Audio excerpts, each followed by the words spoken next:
Hey, Tyler Ford here, Tucson, Arizona, and welcome to this episode of Living in Tucson, your Tucson real estate connection with eXp Realty. And in this episode, I'm going to do something a little bit different. Usually I'm in Tucson talking about something Tucson related, but I'm going to spin this into something Tucson related, and that is getting out of the summer heat in Tucson. And the number one objection of Tucson and the desert is dealing with the heat of the summer, usually from June to August, first part of September. So I'm going to talk about getting out of the summer heat.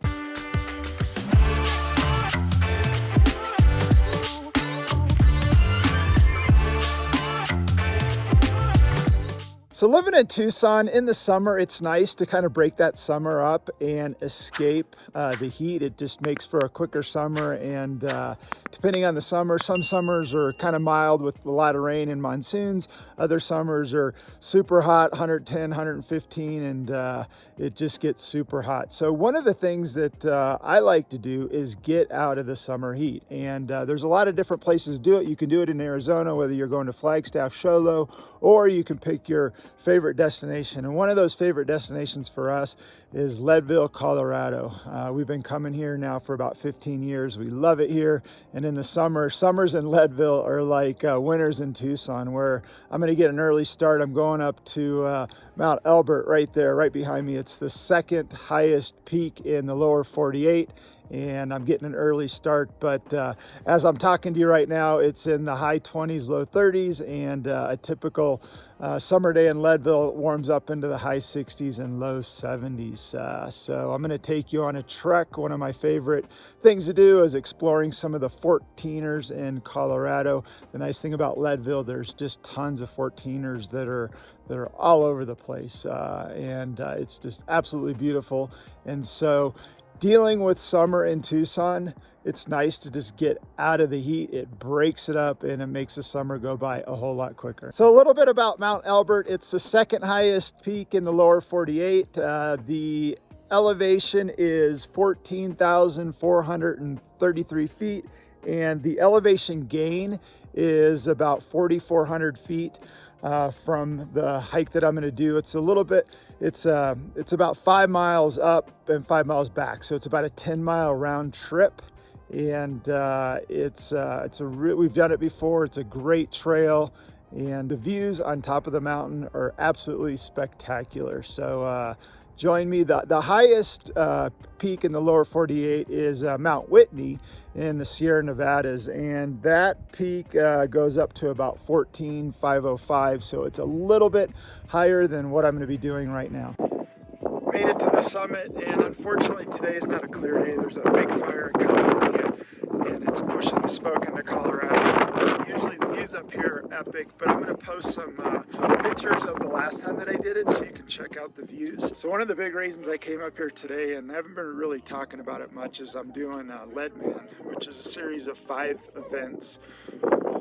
There's a marathon in June.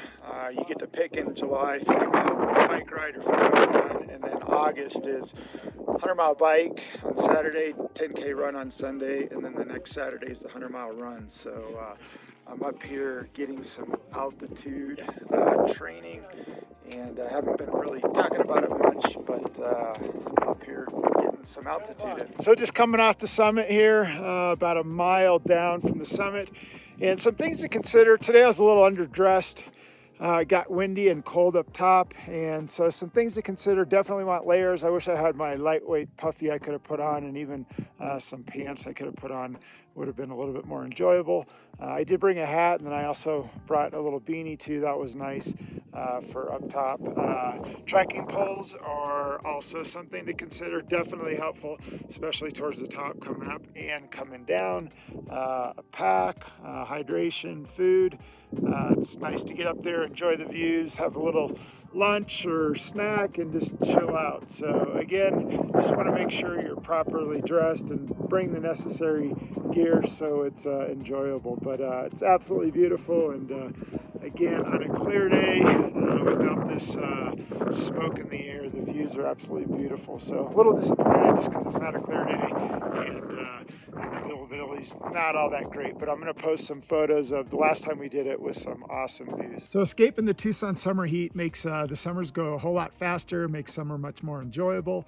And short little getaways, again, are super easy to do in Arizona, and there's some good places in Arizona that you can go to get out of the heat. My favorite is Flagstaff, and it's about a 4.5-hour drive. There's a ton of outdoor activities, and it's going to be probably in the mid to high 80s at the highest, and then it cools off into the 30s and 40s in the evenings. So Flagstaff would be #1 on my list to get away for a short little weekend getaway. The other neat place to go is Pine Top Show Low White Mountains. Again, about another 4-hour drive from Tucson. A lot of lakes, a lot of fishing, and just cool weather in the pines. So what's your, if you were to get away for the weekend in Arizona, where would you go? And then outside of Arizona, where would you go to escape the summer heat? But again, doing it makes the summers that much more enjoyable. So I made it back to the car, and if you're looking for the highest 14er in Colorado, I would definitely recommend Mount Elbert. It's an awesome trek, and a couple takeaways, just things to consider. Wish I would have brought a couple layers for top and bottom.